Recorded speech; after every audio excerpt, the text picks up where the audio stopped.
성경 말씀 함께 보겠습니다. 오늘은 야고보서입니다. 이제 오늘부터 저희가 이제 야고보서 말씀으로 함께 보기를 원합니다. 한 절씩 교독하겠습니다. 하나님과 주 예수 그리스도의 종 야고보는 흩어져 있는 12지파에게 문안하노라.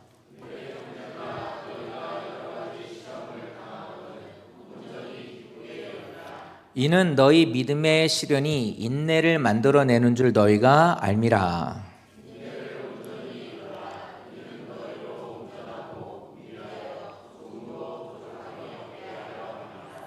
아멘.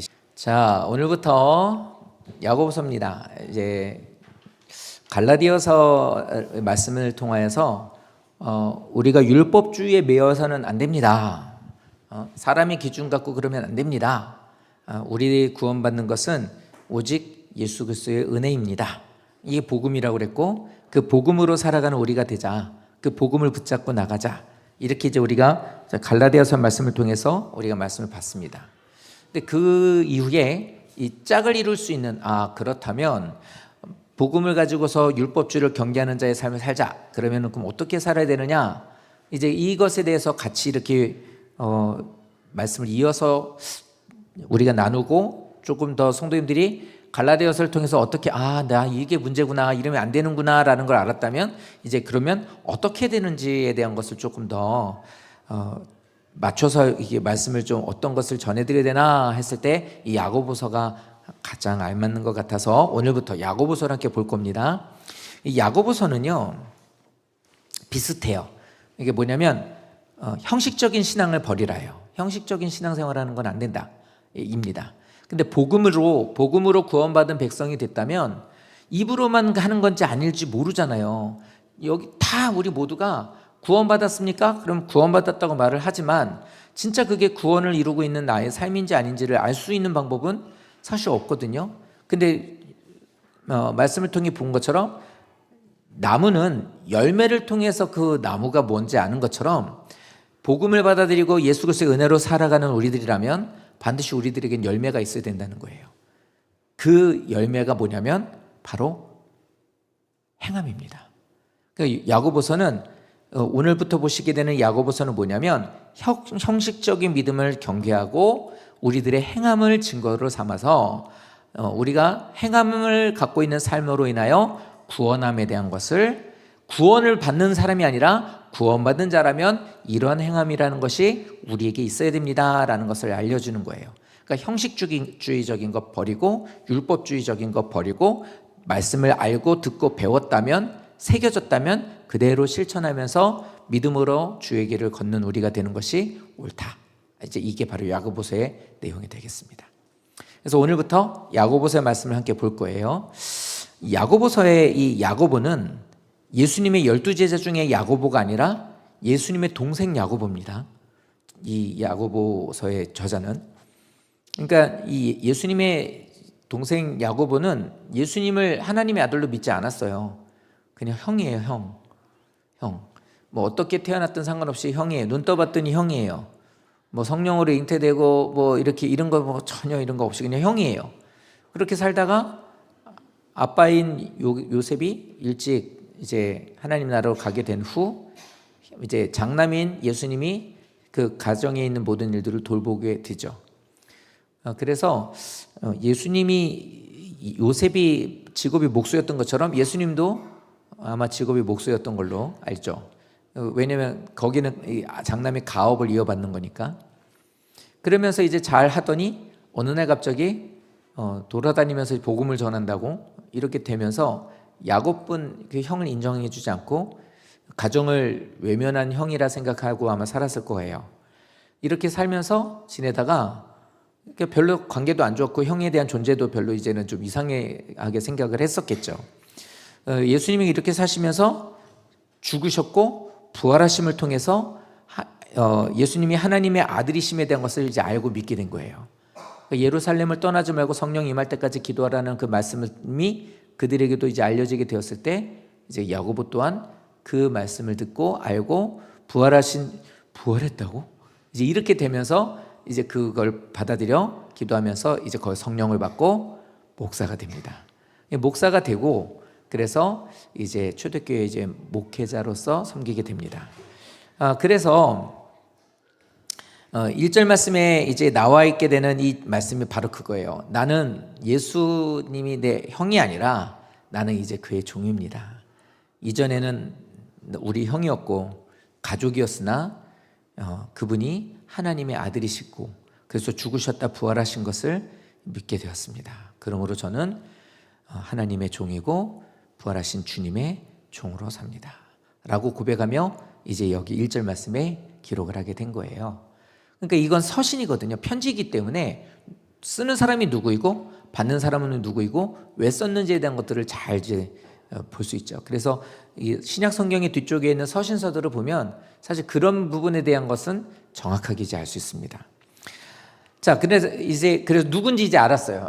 야고보가 이제 누군지 우리는 알았고, 그럼 이제 이 사람이 누구에게 이제 편지를 쓰느냐인데 이 흩어져 있는 12지파입니다. 야고보가 편지를 보내는 대상은 흩어져 있는 12지파예요. 이 12지파가 흩어졌다라는 것은 그거죠. 예수님이 말씀을 듣고 이제 예수님이 예루살렘 성에 입성하면서 모두가 다 이스라엘이 애굽에서 이제 로마에게서 이제 해방이 될 거라는 것을 이들은 꿈꾸고 기대를 했는데 자기들이 그렇게 믿었고 새롭게 이제 자기 지도자로서 이렇게 나오게 될 거라고 생각했던 예수가 무능력하게 죽어가는 것을 보고 사람들이 전부 다 배신감을 갖게 되죠. 저게 무슨 메시아야 이렇게. 이런데 예수님이 부활하시고 야고보와 똑같이 예수님이 부활하신 후 이들은 이제 변하게 돼요. 부활하신 주님을 만난 사람도 있고 만난 사람의 그 말을 들은 사람도 있고 심지어는 예수님께서 승천에 올라가는 것을 본 사람이 500명씩이나 됐고 막 이런 일들을 본 사람, 들은 사람 이런 것들을 경험하는 사람들이 이제 많아지게 돼요. 그러다가 기도하며 하나님 예수님을 영접한 사람들에게는 성령이 그들의 심령에 임하는 사람들이 많아지게 되는 거죠. 그래서 이제 우리로 말하는 그리스도인들이 이제 드디어 많아지게 된 겁니다. 근데 이렇게 됐는데 예수님의 말씀대로 이제 이 사람들은 성령을 받게 되었고 예수님이 구원한 자인 것을 믿게 되었고 우리들하고 똑같아요. 이게 머리로만 이제 신앙은 머리로만 하는 게 아니니까요. 이제 가슴으로서 이제 이것을 받아들이고 예수를 구주로 영접하게 됩니다. 근데 이렇게 이 사람들에게 변화가 일어나게 돼요. 그래서 예수님이라는 분은 이 땅에 오셨고 우리를 위해서 이렇게 하시다가 이렇게 막 복음을 전하는 걸 나는 들었었다, 봤다. 근데 이 사람이 이렇게 무능력하게 죽은 거 보고 나는 이거 가짜다. 이건 뭐 이런 사람이 다 있나라고 생각했다. 그런데 이분이 이렇게 부활하신 것 소식을 듣고 보게 되고 그거 증거들이 나타나게 되는 것을 우리가 알았다. 그래서 우리는 확신한다. 예수가 하나님의 아들이신 것을. 이건 이렇게 무식한 사람이 논리적으로 얘기를 하게 된 거예요. 이거는 공부해서 된 게 아니라 자기가 경험한 것을 그냥 쭉 얘기했지만 이게 너무 논리적인 거죠. 그러니까 무식한 사람이 논리적으로 이런 것을 많이 얘기하게 되고 겁나가지고 다 뿔뿔이 도망치고 흩어졌던 사람들이 이제는 목숨을 내놓고 이것을 증거하게 돼요. 그리고 어떤 이들은 막 유약해가지고 사람들에게 있어서 능력도 없는 사람들이 이제는 이 사람들이 예수 이름으로 손을 내면서 병도 고치고 문제가 있는 곳에 막 이제 이런 역사가 일어나는 것들도 경험하게 되는 거예요. 그러니까 이게 완전히 세상이 뒤집어진 거죠. 도망다니던 이들이, 힘도 없는 이들이, 무식한 이들이 말을 잘하고 능력을 행하고 목숨을 걸고서 그것을 전하고 있다. 이렇게 되니까 유대인들과 종교 지도자들이 이걸 보고 야, 이거 가만히 둬서는 안 되겠구나라고 이제 생각을 하게 되죠. 그러니까 세상의 모든 움직이게 되는 이치가 논리가 뭐냐면 이권이에요. 이권. 내 자리, 내 밥그릇. 이것 때문에 세상은 늘 시끄럽잖아요. 그러니까 이들은 그것을 뺏기게 되거나 문제가 생기게 되니까 이들에게 이제는 압력을 가하게 됩니다. 그 압력이 뭐냐면 핍박이고 박해였던 거예요. 그러니까 하나님을 믿는 사람들이 이제는 어떻게 되냐면 로마의 식민지 아래에 있었던 이들이기 때문에 경제적인 것과 사회적인 것과 이런 것들이 더군다나 이들은 혈통에 대한 것들이 되게 중요해요. 우리끼리, 우리 문화 이런 거. 그러니까 우리도 그렇잖아요. 내 자식, 내 부모, 우리 식구. 그러니까 이렇게만 하는 사람도 있잖아요. 이스라엘 사람들도 이게 되게 심했거든요. 근데 그렇게 같이 그런 문화권에서 살고 있다가 예수를 구주로 영접하는 사람들에 발각되면 거기서 쫓아버리겠다는 거예요. 그러니까 거기에서 이탈되는 거, 경제적인 거, 아니면 자신의 모든 문화에 대한 거 다 거기에서 제재를 가하기 시작한 거예요. 그런데 그걸로만 끝나면 이 사람들은 그냥 감수할 수 있을지 몰라요. 근데 많은 사람들이 감수했겠죠. 뭐 그런들 우리가 못 먹고 사니 이렇게 해가지고 우리가 그냥 자급자족 하겠다. 있는 사람들이 좀 돈이 좀 있는 사람은 적금 깨고 재산 팔고 우리 같이 신앙생활하는 이들에게 저들에게 빵을 나눠주십시오. 내 것을 좀 나누기를 원합니다. 이러면서 이제 거기서부터 예수 믿는 사람이 더 이제 뭉치기 시작한 거예요. 그러니까 이런 일들이 이루어지게 되면서 저들이 말하는 유대인들과 종교 지도자들은 거기서 이제 저들을 목숨을 빼앗기 시작하죠. 가정을 파괴하고 가족을 죽이고 그 모든 것들을 이제 드러내버리게 되는 거예요. 그러니까 이들은 이제 거기에서 많은 사람들이 목숨을 걸고 예수를 구주로 영접한 것에 대한 것을 이 사람들이 포기하지 않고 그걸 받아들이게 됨으로 죽게 되고, 그래서 모든 것들을 이걸 찢어놓고 파괴하게 되는 그때에 모든 이들이 예수 믿는 이들이 거기서 이제 흩어지게 된 거예요. 그래서 저기서 말하는 흩어져 있는 12지파란 신앙을 지키기 위해서 그곳을 떠나 각자가 이제 모든 것을 뿔뿔이 난민이 됐다라는 것이 저 말이 되겠습니다. 그러니까 예수를 영접하고 구주로 영접하는 이들이 신앙을 지키기 위해서 사방으로 흩어졌다는 거예요. 그러니까 여기서부터가 진짜 그리스도인이라는 것에 대한 것을 말하고 있는 거예요. 성경은 계속해서 우리들에게 말하는 게 뭐냐면 우선순위 바꾸지 말라는 거예요.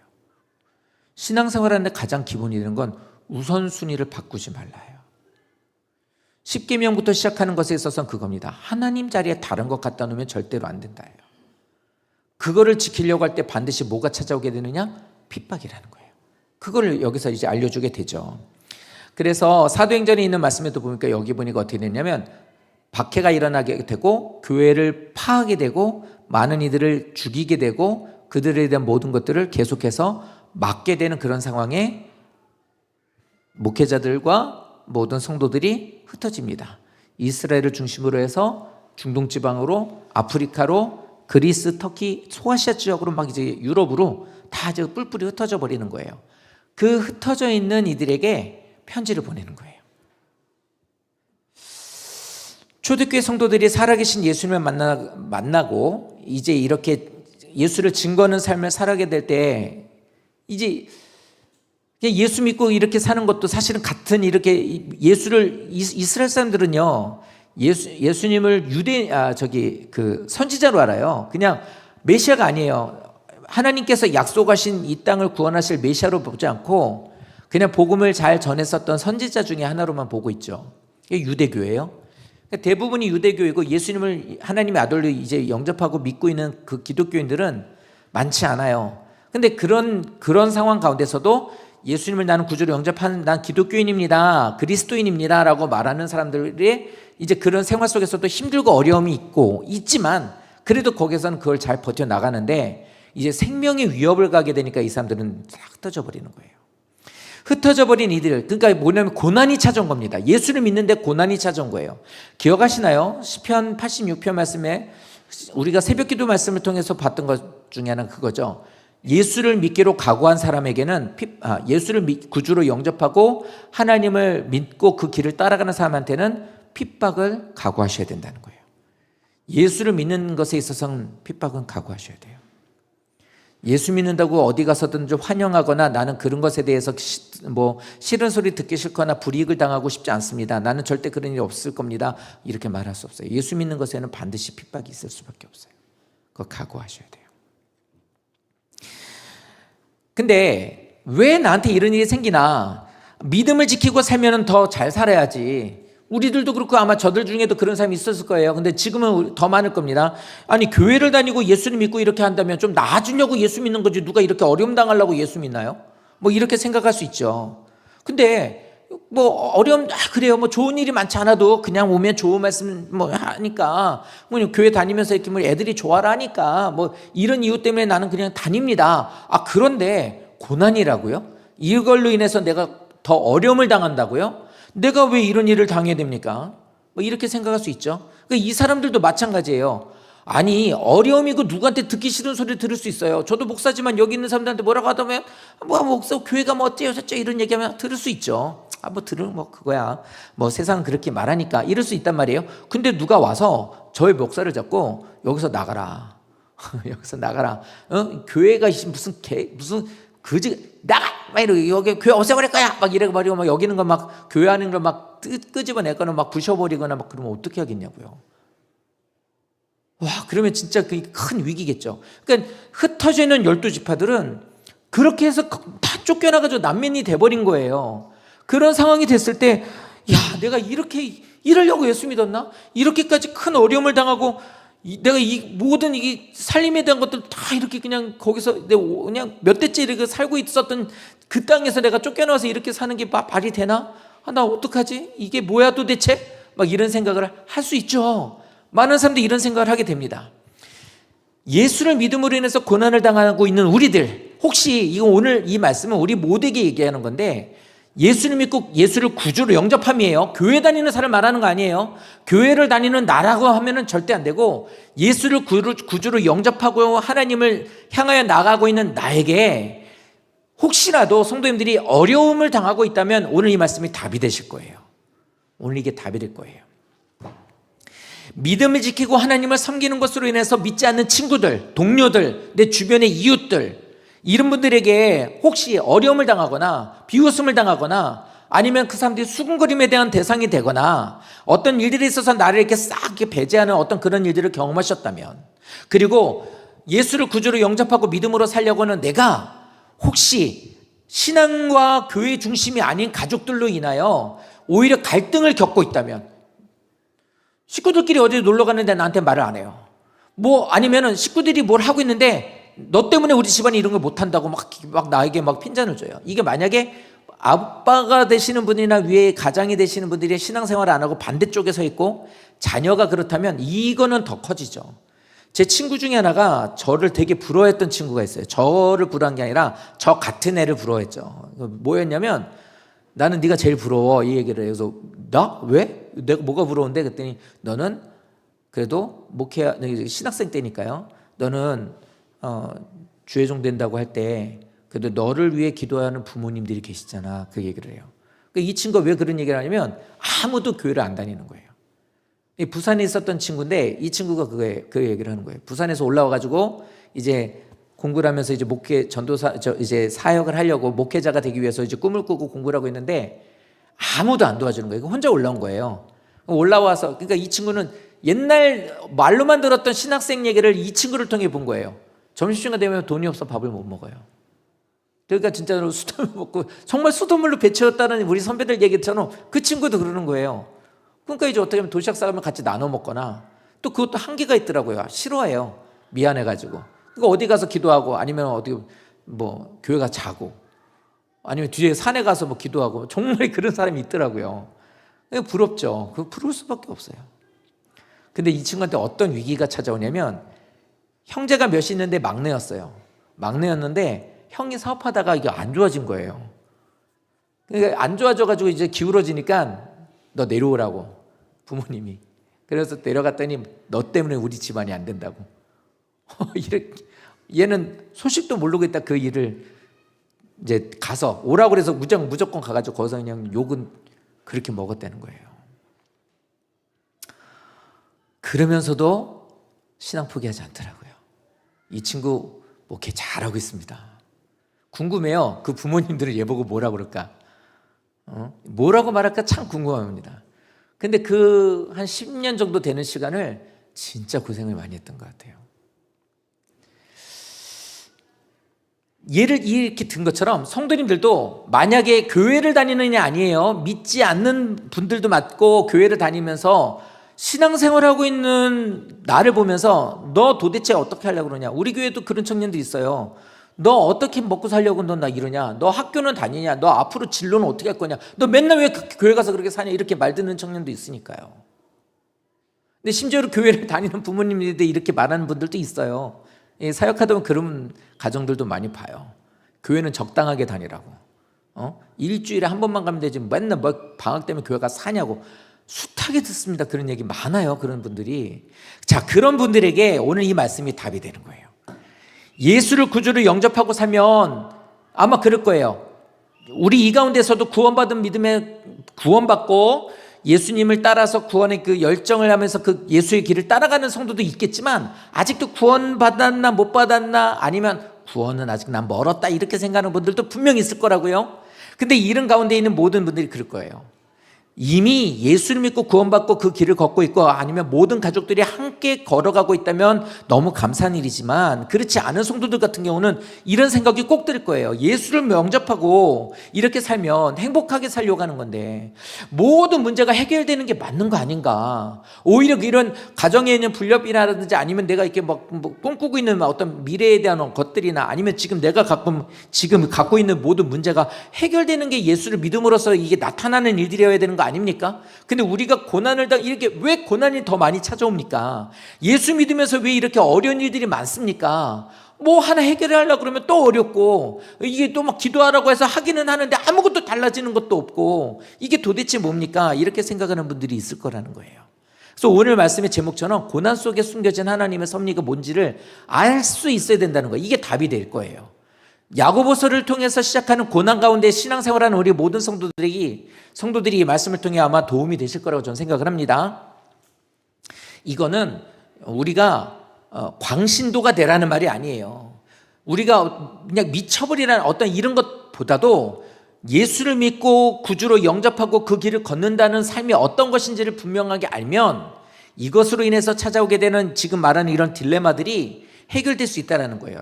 예를 먼저 들고 시작할까요? 농부가요.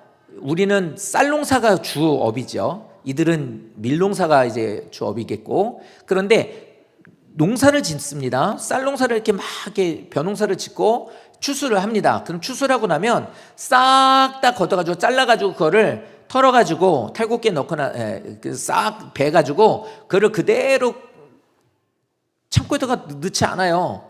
어떻게 하죠? 싹 베고 나가지고 탈곡기에다 한번 돌리잖아요. 탈곡기에다가 돌리고 그걸 또 한번 정제를 해서 깎아내고 나서 바람을 막 불게 한 다음 거기다가 갖다가 다 날려버린 후 그리고 나서 깨끗하게 돼 있는 알곡들만 딱 모아가지고 푸대자루에다가 아니면은 이렇게 뭐 봉투에다 넣어서 자루에다 넣어서 곶간에다가 넣는 거예요. 이게 쌀이고 이게 양식이 되는 거잖아요. 근데 이거는 농부 입장인데 쌀 입장을 한번 보자고요. 쌀 입장에서 그냥 어떻게 잘 자랐는데 왜 나를 이렇게 들이볶고 왜 자꾸 나를 깎아내냐고, 왜 힘들게 왜 자꾸 나를 이렇게 땅바닥에 뒹굴게 만드냐고, 왜 나를 또 이렇게 바람 불게 해가지고 나를 이렇게 옆에 있었던 친구도 다 날아가 버리고 나도 이렇게 막 그냥 이렇게 왜 거센 바람에 나를 이렇게 노출시켜서 날 힘들게 하냐고. 쌀알 입장에서도 분명 그렇게 생각할 수 있을 거라고요. 근데 그것들을 잘 견뎌낸 열매들은 자기가 알곡이라고 하는 이름을 갖고 곡간으로 들어가는 것을 경험하게 될 거라는 거예요. 신앙생활하는 믿음의 사람들은요, 반드시 이런 과정을 지켜야 돼요. 농부는 의도와 목적이 있기 때문에 그것들을 탈곡기에다 넣기도 하고 바람을 불리기도 하고 까불리기도 하고 그거를 그렇게 하지만 쌀알 입장에서는, 밀알 입장에서는 자신들에게 있어 그런 일들이 불필요하다고 생각이 들어요. 자기를 괴롭힌다고 생각을 한다고요. 근데 그 과정이 있어야만 그 아이의 이름은 알곡이 되는 거예요. 그것을 설명해 주는 게 야고보서예요. 이들의 고난은 이스라엘 백성들에 흩어져 있는 12지파에 대한 이 고난은 박해로 인한 흩어짐이었어요. 너무나 힘들었단 말이에요. 예수를 믿는 것 그거 하나 붙잡고 나가려고 하는 그것 때문에 이 사람들은 너무나 힘들고 어려움으로 인해서 흩어짐이라는 저 말이 뭐로 말할 수 없을 만큼 힘들고 어려움이었단 말이에요. 그러니까 쌀알 입장에서 봤을 때 너무 이게 괴롭고 힘든 일이란 말이에요. 근데 이건 하나님의 섭리가 있다고요. 하나님의 의도와 목적이 있단 말이에요. 성도님들이 고난을 당하는 것은 섭리와 목적이 있어요. 의도가 있으시다고요. 이 고난이 좀 나가서 볼게요. 야고보서에서 보여지게 되는 저 1절에 나오는 흩어져 버렸던 12지파가 결국에는 어떻게 되느냐, 저들 때문에 초대교회가 생기게 된 거예요. 이스라엘 사람들은요, 10사람들이 모이게 되면 거기에서 예배를 드릴 수 있게 돼요. 그러니까 이 회당이에요. 그러니까 그들은 거기에서 말씀을 누군가가 말씀을 선포하게, 그러니까 우리로 말하면 말씀을 낭독하게 되고 그 말씀을 들으면 같이 기도를 하게 되고 이제 이런 모임이 되거든요. 그런데 흩어져 있는데 이쪽에서 여기 옥길동에 살고 있었던 사람들이 싹 다 흩어져 가지고 저쪽 가 가지고 저기 어디 한 사람 막 살다 보니까 어떤 사람은 일본에 가서 살게 되고 어떤 사람은 중국 가서 살게 되고, 근데 이렇게 하다 보니까 우리 민족인데 거기에 몇 사람들이 모이게 됐네. 그럼 거기서 같이 예배를 드리게 된 거예요. 그게 교회가 된 거예요. 그게 그리스도 있는 교회가 되고, 그게 터키 지방의 교회가 되고, 그게 이디오피아라고 하는 나라가 지금은 되게 못 살지만 그때는 그게 기독교 국가거든요. 그러니까 이 사람들이 다 흩어지게 된 거예요. 어디 저기도. 그러니까 결국에는 이 모든 일들이, 이 고난이 결국에는 초대교회가 만들어지게 되는 계기가 돼요. 우리가 예수님의 자녀로서 살고자 할 때 일어나게 되는 이 고난은요, 어떻게 우리가 그 고난을 대처하느냐에 따라서 이것이 하나님의 역사가 일어나기도 하고, 아니면 이것이 그냥 고통 가운데 머물러 버리는 사람이 되기도 하고, 어떤 사람은 하나님을 떠나기도 합니다. 세 부류로 나누어지게 돼요. 성도님들에게 고난이 찾아오게 될 때 이것을 하나님의 의도와 목적이 있음을 알고 그것을 이겨내는 사람에게 있어서는 하나님의 능력과 역사가 나타나지만, 인생 사는 게 다 그렇지 뭐, 나만 고생하나, 다들 고생하는 거지 뭐, 이렇게 뭐 세상 어려운데 다 그렇지 뭐 하면서 고난을 그냥 거기서 고난을 그냥 흘러가는 분들이 많아요. 교회 안에도 보면 그래요. 저렇게 고난을 당하는데 왜 하나님 붙잡지 않지? 그냥 다 그렇지 뭐, 인생살이 그런 거지, 이렇게 살고 있는 거예요. 그러니까 그냥 트로트나 들으면서 그냥 거기서 말하는 인생무상 이러고 사는 거죠. 마지막 세 번째가 뭐냐면, 모두가 이런 아름다운 모습을 갖고 있는 것이 아니라 이렇게 살면서 이렇게 생각을 하는 거예요. 고난을 못 견뎌요. 어느 정도는 견뎌보려고 그래도 이를 악물고 어렵고 힘들지만 무거운 몸을 이끌고 교회를 나와요. 아휴, 그래도 가야지. 가서 또 뭐 하다 보면 뭐라도 되겠지, 이렇게 생각을 합니다. 그런데 이런 마음을 갖고 앉아있다가 어떻게 되냐면, 굳이 이렇게까지 신앙생활을 해야 되나가 이제 되는 거예요. 아니 꼭 저렇게까지 뭐 힘들게 해야 돼? 아니 뭐 교회 다니는 게 이렇게 목숨 걸고 다니는 일이야? 그냥 교회 다니면서 그냥 왔다 갔다 그냥 일주일에 한 번 가서 앉아서 예배 1시간 드리고 오면 되지. 뭐라고 하면 그냥 따라가면 되고, 뭐 하기 싫으면 못 할 수 있는 거지. 바쁘면 안 가도 되는 거지 뭘. 이렇게 되는 거예요. 아니 그러니까 모든 교회에서 모든 어떤 게서 믿음으로서 하나님 인도하신 가운데 더 믿음 생활 잘하십시오라고 하는 모든 것들은 다 선택권으로 또 만들어 버리는 거예요. 시간 되나? 뭐 애들 되나? 뭐 이건 안 될 것 같은데. 이렇게 다 만들어 버리는 거예요. 그러니 이게 뭐가 되는 거냐면, 왜 문제가 되냐면, 이렇게 신앙생활하다 보니까 환경과 상황에 따라서 상황과 환경에 따라서 이건 되는 것 같고, 이거는 좀 안 될 것 같으니까 이거는 못 하겠습니다. 이렇게 하고 이제 다음에 하겠습니다. 죄송합니다. 이러고 그냥 말아버리게 되고, 이게 이렇고 저렇고 상황과 내 환경에 따라 모든 것들을 다 이제 위치를 바꿔버리게 되는 거예요. 못 가요. 안 가요. 다음에 할게요. 뭐 이런 식으로요. 근데 이게 왜 문제가 되느냐? 하나씩 이렇게 되어버리니까 결국에 신앙은 변질이 돼버려요.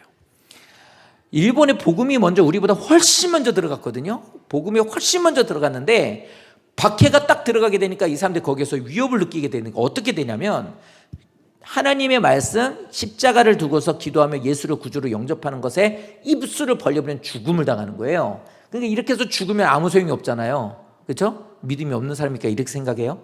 뭔 소용이야? 근데 예수는 믿고 싶고 어떻게 하냐면 불상을 믿게 된 거예요. 불상을 밑에다가 여기다가 십자가를 놓고 머리는 깎고, 그리고 앉아서 합장을 하면서 속으로 그러는 거예요. 예수 그리스도 주님은 내 구주이십니다.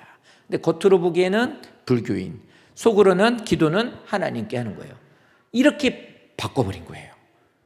이게 뭐냐면, 아니 이렇게 살다 죽어버리면 어떡해. 그래도 예수를 믿고 하나님을 믿고 구원을 받고는 싶으나 이게 죽으면 내가 손해가 되고 너무 위협이 되니까 이들이 다 인정하는 불교로 모든 걸 싹 다 바꿔버리고 이렇게 해가지고 속은 염불을 외면서 속으로는 그런 거죠. 할렐루야 이렇게 되는 거죠. 이거를 코쿠레 크리스찬이라고 그래요. 기독교가 변질돼 버렸죠. 그래서 또 하나의 종교가 만들어져요. 합리적인 방법을 선택하게 되면 반드시 변질이라는 게 오게 돼요. 성도님들, 신앙생활은요, 하나님은 우리들에게 있어서 모든 신앙생활하는 데 있어 신앙과 하나님과 어떤 것과의 자리를 바꾸면 안 된다, 무게중심을 하나님께 두어야 된다고 하지만 가정을 파괴하라고 하지 않아요. 우리가 인생을 살면서 모든 것에 대한 것을 전부 다 세상에 말하는 광신도적인 그런 모습을 가지라는 말 하지 않아요. 그것이 옳지 않다라는 거 오히려 말하죠. 그러나 합리적으로 모든 것들을 바꿔버리게 되게 되면 안 된단 말이에요. 제사장과 국가와 거룩한 백성이라는 말은 하나님을 믿는 백성으로서 하나님 없는 사람처럼 살지 않고 하나님을 믿는 사람으로서의 삶이 어떤 것인지를 보여주는 게 거룩한 백성이에요. 근데 내 모습이 거룩함에 대한 것이 드러나지 않아 세상 사람과 똑같다면 그건 코크리 크리스찬이라고 똑같죠. 그 변질되어 있는 그거 똑같은 거예요. 겉으로 보이기에는 세상 사람이나 속으로는 하나님을 믿고 있다라는 그들과 똑같다는 거죠. 그래서 믿음 안에서 우리들이 그래요. 뭐 좀 계셔서 이런 얘기해서 좀 죄송한데 교회에 있는 애 중에 하나가 야구를 되게 좋아하고 잘하나 봐요. 그러니까 시합을 가요. 시합이 자꾸 주일날 잡히는 거죠. 근데 주일날 잡히는데 나는 하나님을 믿는 사람이고 나는 교회를 가고 예배를 드려야 돼. 이번에 주제가 다 예배였거든요. 청년부도, 학생부도, 유초동부도 다 예배였어요. 그러니까 뭐 물론 그 전에도 그랬지만 그러니까 예배라는 것에 대한 것을 이제 이 아이가 아직도 어리고 믿음도 없죠. 애들이 믿음 있다고 하는 모습이 뭐 우리가 알고 있는 그런 게 아니니까. 근데 뭐 어쨌든 그렇게 막 아이들 같이 자라는데 얘 시합을 나가는데 시합이 잡혀도 예배는 드리고 가요. 그러니까 예배를 꼭 드리고 가는 거예요. 저는 그거 뭘 보냐면 이 변질되지 않는 신앙이에요. 변질되지 않는 신앙을 갖기를 원하는 거. 일반적으로 뭐냐면 이거예요. 나는 뭐 있으니까 교회 안 가요. 나 있으니까 못 가요. 분명히 걔 말고도 같이 있는 운동원 애들 중에는 교회 다니는 애들 분명히 있을 거예요. 어쩌면 이 아이처럼 같이 야구하는 아이들이 중에는 얘처럼 예배를 드리고 뭐 게임을 하러 가는 애들이 많으면 좋겠지만 걔 중에는 분명히 교회를 다녀도 시합이 있는 날은 교회 안 가고 좀 늦게까지 자다가 컨디션 조절하고 분명히 게임하러 가는 애들이 있을 거라고요. 어차피 그래봤자 매번 매주 360, 52주로 게임하는 건 아니니까. 이렇게 생각하는 게 변질의 시작이라는 거예요. 그래서 저는 그 아이를 이렇게 보고 얘기를 하면서 이제 영진이가 이제 교사니까 너 두고 봐. 하나님을 우선으로 생각하는 사람이 어떻게 바뀌는지 잘 봐. 이러고 얘기를 해요. 그건 제 장담이 아니라 그건 하나님의 약속이니까. 그게 거룩한 백성이에요. 사랑하는 성도님들이 믿음 안에서 우리들이 자라갈 때 이것을 꼭 기억하셔야 돼요. 신앙은 변질되기 시작하면 본인이 변질되는 것도 물론 큰 문제지만 자기의 부모로서 자식들에 대한 것을 스스로가 애들의 변질을 부모가 그걸 조장하고 있다면 이것으로 인해서 하나님을 떠나는 건 이건 시간 문제거든요. 근데 이 시간적인 게 흘러가면 더 무서운 게 뭐냐면 요한계시록에도 나오는 하나님을 향해서 대적하는 사람들이 누구냐면 결국에 하나님 믿었던 사람들이에요. 하나님을 믿었던 사람들과 그 안에 머물렀던 사람들이 결국에는 하나님을 대적하게 돼요. 그게 제일 무서워요. 지금도 보십시오. 교회에 대한 것에 대한 생리를 알고서 그거를 계속해서 비난하고 그것을 욕하는 사람들은요, 부모들이 교회를 다녔거나 본인들이 교회를 다녔었던 경험이 있는 사람들이에요. 그래서 변질된 신앙인이 되지 않는 것이 우리들에겐 정말 중요한 거고, 다시 말씀드리지만 야고보서 이 말씀은 우리들에게 대단히 중요한 말씀이 될 겁니다. 하나님은요, 우리가 하나님의 자녀로 살기로 선포하고 하나님 말씀을 의지하고 하루하루를 살아갈 때 하나님의 은혜로 우리를 덮어주시고 인도해 주시는 것을 경험하게 하시고 그렇게 인도해 주세요. 그런데 그렇게 하는 가운데 우리들에게 고난도 주신다는 거예요. 그 고난에 대한 것을 대처하는 방법을 보시고 하나님은 다음 단계로 넘어가는 거예요. 2절과 4절, 2절부터 4절 말씀이 바로 그거예요. 그래서 얘기합니다. 사랑하는 예수를 믿는 것 때문에 고난을 당하는 형제들아, 너희들이 여러 가지 시험을 당할 것이야. 여러 가지 시험이라고 하는 것은 다양성과 예측할 수 없다는 걸 말하는 거예요. 오랫동안 교회를 다니고 신앙생활하면은 시험이라는 것에 대한 예측할 수 있는 것들이 있지요. 근데 여러 가지라는 것은 성도님들이 갖고 있는 어떤 영역, 예를 들어서 가정, 직장, 교회, 관계, 이런 영역에 대한 것들도 있을 수 있고, 영역뿐만이 아니라 상황적인 것도 그래요. 건강, 돈, 가난, 아니면은 성도들과의 어떤 관계, 가정에서의 식구들과의 관계, 아니면은 예수를 믿는 것으로 인한 뭐 가족이든 누가 됐든 것에 대한 핍박. 그러니까 영역과 상황에 대한 모든 것들을 다 포함하고 있는 것이 여러 가지 시험인 거예요. 그러니까 예측이 불가능해요. 근데 예측할 수 있는 건 있어요. 뭐냐면 내가 성품과 환경과 성향상 모든 것들에 대해서 내가 제일 취약한 것으로 하나님은 나를 시험하신다는 거예요. 가장 취약한 거. 근데 모든 이런 여러 가지 시험을 만나게 될 때 어떻게 하느냐, 이런 것들을 통해서 너희들이 시험을 당하게 될 것이다. 근데 이것을 기쁘게 여기라는 거예요. 기쁘게 여기라는 이 말은 온전히 기쁘게 여기다라고 그랬어요. 성경에서 온전하다라는 말은 이거예요. 이게 포인터? 이거 뭐라 그러죠? 이거 PPT 움직이는 거거든요. 이건 이 용도예요. 근데 이게 지금 배터리가 없으면 이거 만약에 아무리 눌러도 이게 안 될 거 아니에요. 근데 이거를 이 목적으로 얘를 사용하려고 한다면 배터리를 넣으면 되는 거예요. 그럼 얘는 제대로 잘 사용되겠죠? 사용하려고 얘를 만들어 놨는데 안 돼. 뭐가 문제인지 안 돼. AS를 맡겨요. 배터리가 고장났네요. 떨어졌네요. 배터리 바꾸시면 돼요. 뭐가 줄이 하나 끊어졌네요. 부품이 하나 뭐 이렇게 됐네요. 이렇게 돼서 그걸 바꿔줘서 원래 기능이 되게 하잖아요. 이 원래 기능으로 되게 된다라는 말이 온전함이에요. 그러니까 우리들이 고난을 당하고 있는 가운데 하나님 우리에게 말하는 게 뭐냐면 기쁘게 여기라는 거예요. 그냥 감정적으로 그냥 웃으라는 게 아니에요. 고난당하는데 그냥 막 웃으라고 하면 그 미치라는 거거든요. 미친 거죠, 그거는. 감정적으로 어떤 것에 대해서 내가 그래, 기쁘게 여기라니까 기쁘게 생각하자. 이런 성도님들도 있어요. 어떤 일들에 어려운 일 당하면 네, 괜찮아요. 뭐 잘 되겠죠. 뭐 이렇게. 그거 오래 못 가요. 감정적으로 자기가 계속해서 마인드 컨트롤해서 기쁘게 여기자. 그래, 그냥 좋게 생각하자. 뭐 잘 될 거야. 이렇게 말하라는 게 온전히 기쁘게 여기라는 말이 아니에요. 저 말은 뭐냐면 신앙적인 결단과 판단을 하라는 거예요. 이 일들이 고난이 즐거운 사람이 어디 있습니까? 고난이 즐겁지 않고 어렵죠. 힘들어요. 어쩔 땐 너무나 버거울 때도 있거든요. 그런데 그 고난이 왔을 때 그거를 믿음의 관점에서 해석을 해보라는 거예요. 이게 도대체 나에게 왜 하나님 허락하셨을까? 이거에 대한 의도가 뭘까? 말씀을 통해서 들었는데 나에게 목적이 있으시대. 나에게 하나님 의도가 있어서 이런 거를 주셨대. 초대교회 사람들 저게 흩어졌을 때는 눈물 나고 힘들고 어려웠었는데 그것으로 인해서 결국에는 나중에 그게 왜 그렇게 됐나 봤더니 이것을 통해서 세계로 복음화되는 것에 하나님은 그것을 이루기 위하여 그들이 고난을 당하게 하셨던 거래. 그 고난을 잘 이기면서 거기서도 믿음을 지켰더니 그쪽에서도 교회가 생겨지고 수많은 사람들이 그 교회로 인해서 구원함을 받았대. 그 모든 것의 시작이 그들의 고난이었대. 그럼 나에게도 이렇게 믿음을 지키려고 하는 나에게 고난이 하나님은 의도가 있으시겠구나. 감사하자. 기다려보자.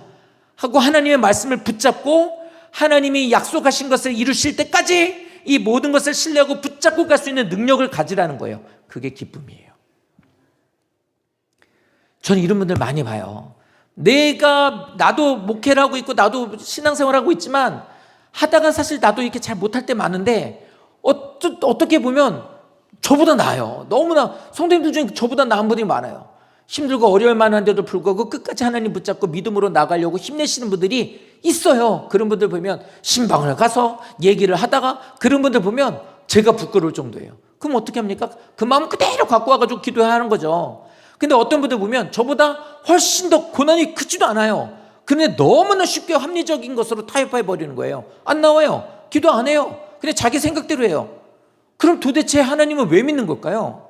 그러니까 뭐예요? 내가 내 뜻대로 잘 되면 하나님이 아멘이고 내 뜻대로 안 되거나 힘들면 어떻게 되냐면 그냥 내가 알아서 하는 거예요. 그러면 다시 이게 어디로 갈라디아서로 돌아가게 되는 거예요. 모든 신앙의 기준은 내가 돼버리니까 그걸로 다 잣대를 나눠버리니까 이건 온전한 신앙생활이 될 수가 없는 거죠. 그러니까 돌리셔야 돼요.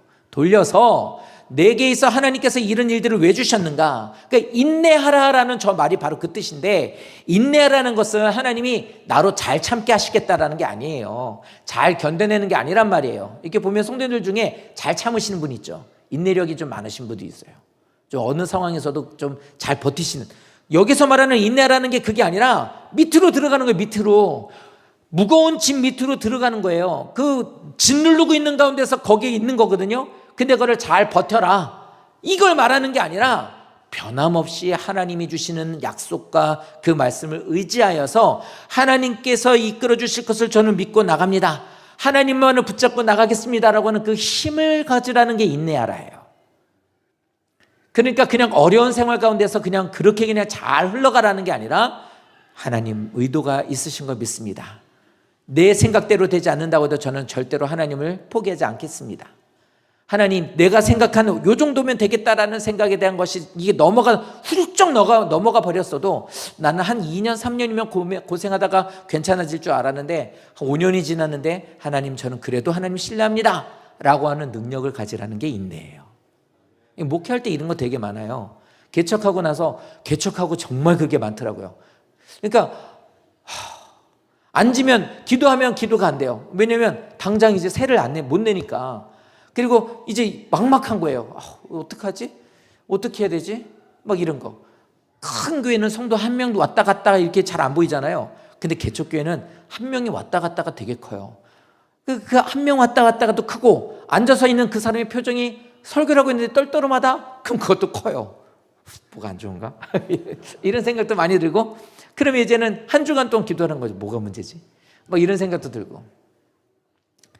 그러니까 많이 힘들더라고요. 진짜 힘들더라고요.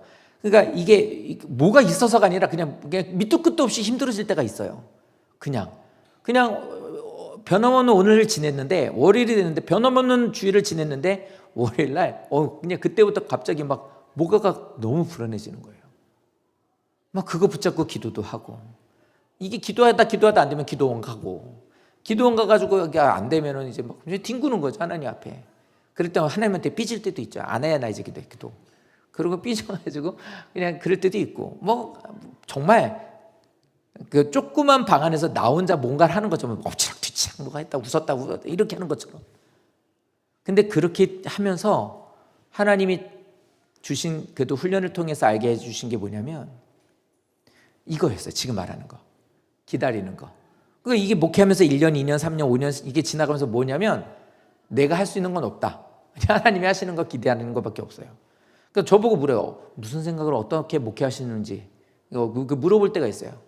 노예에서도 그런 걸 물어요. 목사님은 어떻게, 무슨 마음으로, 무슨 비전을 갖고 이렇게 목회를 하셨나요? 그럼 저 아무 생각 없습니다. 그냥 그래요. 그러지 말고 얘기해달라고. 정말 아무 생각 없는데요. 죄송한데 정말 그래요. 아무 생각 없어요. 하나님이 하시는 것밖에 없는 것 같아요. 지금도 여전히 그래요. 성도님들, 인내하는 것이 우리에게 제일 중요한 것은 하나님을 의지할 수 있는 힘이 길러지는 거예요. 기다리시는 거예요. 아무것도 하지 말고 기다리라요. 너는 내가 할 것을 기다리라. 4절 보십시오. 여기엔 4절이 없죠. 제가 다 잘라버렸어요. 세 번째 줄 끝에요. 인내를 온전히 이루어라, 이 얘기예요. 이건 뭐예요? 하나님의 뜻을 기다리고 하나님을 신뢰할 수 있는 능력을 길러라. 이렇게 하면 너희는 온전하게 되고 굽이 되어서, 이게 뭐냐면 갖추어진다는 거잖아요. 완전하게 되는 거, 기능을 다할 수 있는 존재가 되어서 부족함이 없게 하신다라는 말입니다. 결국 하나님의 형상을 닮아가게 되는 모습을 갖게 된다는 말이에요. 이것이 시험의 목적이에요. 성도님들 지금 힘든 일을 당하시고 있다면, 어떤 것으로 간에 시험을 당하고 계시다면, 이것을 성도님들은 무조건 그냥 끙끙거리면서 인내하시는 게 아니라, 그냥 참는 것이 아니라, 하나님은 뜻이 있으셔. 하나님은 나를 향해 계획이 있으신 걸 나는 믿어. 그래서 나는 그 하나님을 의지할 거야 하고 기도하면서, 하나님, 저 하나님 의지합니다. 약속하신 시간이 지났는데 그래요. 저 2년, 3년 이게 개척하고 그러면 좋아질 줄 알았어요. 천왕동 와가지고 이렇게 하면 좋아질 줄 알았어요. 똑같아요. 달라지는 거 하나도 없었어요. 달라지는 거라는 건 날 더우면은 햇볕이 많이 드는 거, 좁아가지고 그런 거, 뭐 그런 거. 이제 제 안에 식사 어떻게 해요? 나 오늘 식당에서 밥 먹어. 그러면 강대상에서 의자에서 먹는 거예요. 그러면 뭐하고 전화 와요? 뭐예요? 그럼 나 지금 사무실에 일해. 그러면 거기 책상에서 일하는 거예요. 근데 거기서 왔다 갔다 하는 게 이 생활을 5년을 한 거예요. 그러니까 5년 동안을 천왕동에 있으면서 한 번 생각이 들면서 내가 어떡하지? 나 앞으로 어떡하지? 뭐 이런 생각을 하면서 목회 그만둘까? 막 이런 생각을 해본 적은 없는 것 같아요. 근데 이것만 갖고 있었어요. 기다리자. 하나님이 하실 거야. 하나님은 뭐 인도해 주시니까. 지금까지 여기까지 오게 하셨으니까. 만약에 세월을 돌이켜서 개척을 하기 전으로 돌아가서 하나님 저보고 너 개척할래? 그럼 저 안 할 것 같아요. 못 할 것 같아요. 왜냐하면 힘들고 어려워서 못하는 것보다도 이 기다린다는 게 상당히 정말로 밑도 끝도 없어요. 뭐가 보장이 돼 있는 게 없으니까. 그러니까 진짜 딱 하나예요. 하나님만 붙잡고 가는 것밖에 방법이 없더라고요. 그거였던 것 같아요. 그 능력이 키워진 것 같아요. 조금은 아직도 부족하지만. 그러니까 성도님들도 마찬가지예요. 하나님만 붙잡고 안 되면 기도하시고 하나님 뜻도 기다려보시고 그냥 입술로 계속 그렇게 하시면 돼요. 하나님, 주님이 주신 약속 붙잡습니다. 난 주님만 신뢰합니다. 하나님이 인도해 주실 걸 전 믿습니다. 사실 솔직히 지금 너무 어렵습니다. 그러나 그렇다고 입술로 하나님을 원망하지 않습니다. 저는 하나님 인도하신 가운데 나가겠습니다. 사랑하는 성도님들, 시험을 불행으로만 보지 마십시오. 영적 성장을 위해서 하나님의 훈련장으로 내가 지금 들어가 있는 거라고 보시면 돼요. 이따가 우리 아이들 영상을 보여주겠지만 이번에 정말 은혜 많이 받은 수련회였어요. 성경학교도 물론 그랬고요. 성경학교를 하면서도 많이 은혜 받았지만 애들 통해서 그랬지만 학생들 통해서도 좀 그랬던 것 같아요. 학생들은 늘 잔소리, 맨날 애들한테 잔소리, 뭐 어쩌고저쩌고 맨날 큰 소리 내고 막 너는 뭐 어쩌고 이렇거든요. 근데 이 애들을 보면서 정말 기도 많이 하더라고요. 소리를 내면서 아이들이 하나님 앞에 기도하고 찬양하는 것도 많이 봤고 표정이 달라지는 걸 봤어요. 그래서 느낀 게 뭐였냐면 그거예요. 어떤 한 찬양을 이렇게 들으면서 그 찬양을 들으면서 애들이 그냥 한 명씩 이렇게 보이더라고요. 그러면서 그냥 제가 무너져 내렸어요. 찬양의 가사가 뭐였냐면 고난이 많고 우리들은 역경도 많고 크고 작은 갈등들도 많아요. 애들도 많이 그럴 거예요. 공부 때문에, 친구 때문에, 노는 것 때문에, 진로 때문에, 부모님 때문에 수도 없이 많을 거라고요. 그런데 그 아이들이 그렇게 막 이런 걸로 저런 걸로 말도 많고 얘기도 많이 있고 잔소리도 듣고 울기도 하고 싸우기도 하고 소리도 치고 집에서도 많이 더 그러겠죠. 그런데 그 찬양의 그 가사가 맞더라고요. 뭐냐면 그래도 결국 그 아이들은 하나님 앞으로 오더라고요. 어떠한 고난이 있고 어떠한 아이들의 갈등이 있고 어떠하여도 그 아이들은 언제나 기도자리로 와서 하나님 앞에 기도하고 있는 거예요. 근데 그 모습이 다 가고 거기에 몇백 명 되는 사람들이 다 가고 자유롭게 기도하고 돌아가십시오. 이러고 12시 반까지 기도하십시오. 1시 반까지 기도하십시오라고 하는데 다 가고 맨 마지막에 남아있는 애들이 우리 애들이더라고요. 그를 뒤에서 그 사진을 찍어 놓은 거를 보면서 요즘에 이제 더 말 안 할 거예요. 매주마다 저는 위기를 맞기 때문에 더 말하면 안 될 것 같고 어쨌든 그래서 그걸 보면서 이제 그 모습이 생각나면서 이제 설교 주면서 찬양을 틀어놓고 막 하다가도 혼자서 막 이제 그래요. 그게 너무 감사하더라고요. 그래서 속으로 응원하게 됐어요. 고난 가운데 잘 이겨내라. 너희한테 좀 안 좋은 소식을 전하겠지만 앞으로 고등학교 졸업하려면 3년이 더 남았으니 적어도 3년 이상은 더 고난을 겪어야겠지만 잘 이겨내라. 응원이 되더라고요. 성도님들, 걔네들도요, 우리들도 하나님의 훈련장에서 살고 있고 지금 그 시간을 보내고 있는 거예요. 우리에게 시험이 찾아왔을 때 먼저 환경보다 나의 상황보다 하나님의 목적을 묻는 습관을 좀 들여보십시오. 하나님, 지금 저 왜 이런 거예요? 하나님, 저 왜 이렇게까지 하시는 거예요? 하나님, 저 언제까지 이렇게 하실 거예요? 저 많이 힘든데 하나님, 저 좀 도와주세요. 이렇게 기도하는 습관을 가지셔야 되는 거예요. 고난 속에서 이것으로 인해서 나도 모르게 하나님을 닮아가고 알아가고 있는 일들을 경험하실 거예요. 일부 예배 때 이 얘기를 하고 마쳤는데요. 이런 생각이 듭니다. 하나님 우리들에게 물어요. 너는 이 고난 가운데서 어떤 길을 선택할 거냐고. 하나님은 이 선택에 대한 것에 대한 우리들의 선택은 우리 몫이거든요. 근데 결과는 완전히 달라진다는 것을 우리에게 말씀을 통해 알려주시는 겁니다. 그러니까 성도님들이 이 말씀을 듣고 물으세요. 너는 어떤 걸 선택할 거니?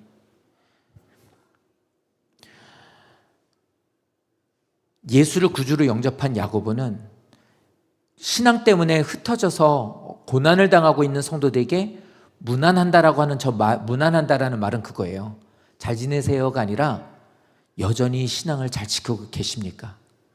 성도님들은 아직도 그 신앙을 갖고 뜨거운 열정으로서 주님과 함께 동행하십니까?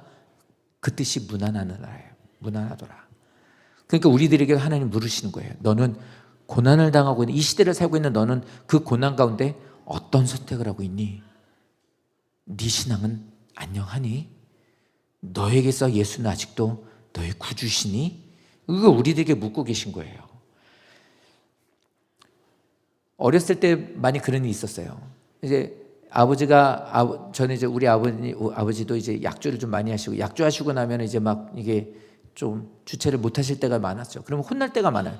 억울하게 혼날 때도 많고. 그러니까 아빠가 오기 전에 일찍 자는 거예요. 근데 일찍 잔다고 누우면 잠이 오나요? 그러니까 어떻게 될 때는 오시면 자는 척하고 이제 있는 거죠. 뭐 그럴 때도 있어요. 왜냐면 안 자고 있다가 앉아보라고 그래가지고 막 얘기 들었다가 뭐 다리 아파가지고 막 이렇게 인상 쓰고 그러면 혼나니까. 그러니까 이제 저 어렸을 때는 교회가 부흥회도 많고 기도회 때마다 이제 어머니 가시니까 따라가면 아빠 위해서 기도하는 거죠. 우리 아빠 술 안 먹게 해주고 어쩌고 이런 막 기도를 많이 했었어요. 근데 이제 세월이 흘러요. 그러다 보니까 내 안에 믿음이 들어오고 나니까 부모를 공경하라는 걸 이제 계속 그 말씀을 듣게 되니까 그 다음부터는 아버지가 눈에 보이는 거예요. 이제는 그 모습이 나 때문에 고생하시는 걸로. 그러니까 고마워지고. 근데 그러면서도 약주를 계속 하시고 이제 사회생활하고 이렇게 힘들어하는 그 모습을 보고 이제 긍휼히 여겨달라고 하나님이 좀 붙잡아 달라는 기도로 바꿔지게 됐죠. 자, 이제 하나님 나라로 가시고 소천하시고 나서 목회라는 가운데 약주하고 나서 이렇게 집에 가서 신방하고 있는데 약주하고 오시는 분이 있으면 예전에는 그게 무서웠어요. 근데 어쩌면 이제는 같이 이제 잠깐 앉아보세요. 이제 저도 웃게 돼요. 아버지 생각나니까 많이 드셨네요? 이러면서 얘기도 하게 되고 막 술 먹고 교우신 분 있으면 예배 막 방해하거든요. 그럼 잠깐 오시라고 그러면 데리고 나가서 복대 같이 앉아가지고 얘기하는 거 계속 듣고 있는 거예요. 근데 들으면서 그 생각이 드는 거예요. 아유, 내가 어렸을 때도 이렇게 말씀을 하는 걸 들어드렸다면 참 그래도 좀 속이라도 시원하셨을 텐데 어렸을 때 내가 철이 없어 그러지도 못했고, 그러니까 그분한테 제가 보상을 해드리는 것 같은 느낌. 그러면서 이렇게 하다 보니까 고마워하는 거예요. 술 깨고 나면 고마워지는 거예요. 목사님 죄송합니다. 괜찮습니다. 그래도 뭐 어쩌죠 이렇게 하는 거예요. 그분이 저 개척할 때 오셔가지고 공사 다 해준 거예요. 그렇게 해드렸더니 고맙다고. 시험을 만났을 때 어떻게 그것을 잘 이겨내느냐는 나중에 내 모습에 있어서 많은 하나님이 유익을 주시게 되더라고요. 그래서 우리에게 지금도 물으시는 거예요. 고난당하는 성도님들에게, 각자가 다 여러 가지 시험으로 고난당하고 있는 성도님들에게 물으시는 거예요. 어떻게 선택하겠냐고. 훗날에 이겁니다. 기억하실 것은 고난당하고 있는 지금 성도님들이 달라지지 않을 수 있어요.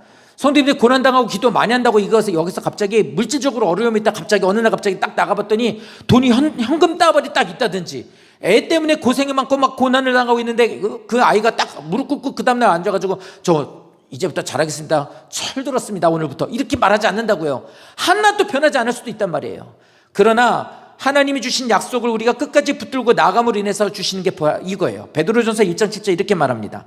너희 믿음의 확실함은 불로써 연단할 때 시험을 당하는 그 모든 것들에 대한 것을 너희들이 하나님 말씀을 붙잡고 끝까지 그 말씀을 신뢰하며 나가는 너희가 될 때, 이것을 힘들고 어렵겠지만 금보다 더 귀하여 그것을 견디고 인내하는 것이 귀하여 예수께서 나타나시게 될 때에, 주님 앞에 서게 될 때에 하나님께서 너에게 상급을 주시면 너는 그것으로 인해서 하나님 앞에 칭찬과 영광과 존귀함을 거기서 올리게 될 거, 그런 존재가 되게 될 것이다. 지금 시험 당하는 것으로 인해서 하나님 포기하지 말고 자꾸 합리적으로 이거 떼었다 붙였다 하지 말고 우선순위를 바꾸거나 무게중심을 세상에 두지 말고 고생을 이렇게 할 거면 뭐하러 신앙생활해라고 하지 말고 주님 앞에 나온 너는 하나님 앞에 말씀 가운데 저는 주님을 절대로 포기하지 않습니다라고 하는 그 시험을 이겨낸다면 주님 앞에 섰을 때에 너는 많은 이들에게 칭찬을, 너는 존귀함을, 영광 돌림이 네 몫이 될 것이다. 그거 붙잡고 나가라. 그 얘기를 하시는 겁니다.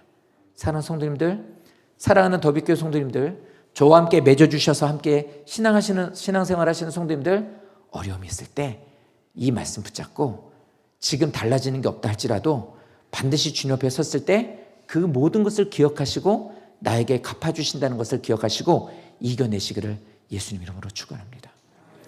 오늘 마주하고 있는 이 경제적인 어려움, 건강의 위기, 성도님들의 어떤 인간관계나 가족과의 관계에 있어서의 모든 상처가 연단의 도구가 될 수 있어요. 그러므로 이 고난은 기억해 주세요. 성도님들의 신앙을 무너뜨리기 위해서 하나님께서 주신 게 아니라 오히려 믿음을 정금같이 연단해서 하나님이 원하시는 성숙한 사람으로 빚어가시기 위해 주신 것이라는 거를. 그래서 어떻게 선택해야 될지를 알려주시는 거예요. 모든 상황과 환경을 통해서 주시는 이 시험과 시련을 만나실 때 하나님이 의도하신 목적이 있다, 내게 주신 하나님에 대한 약속이 있다, 이걸 기억하시고 잘 이겨내시기를, 함께 이겨내시기를 예수님 이름으로 축원합니다.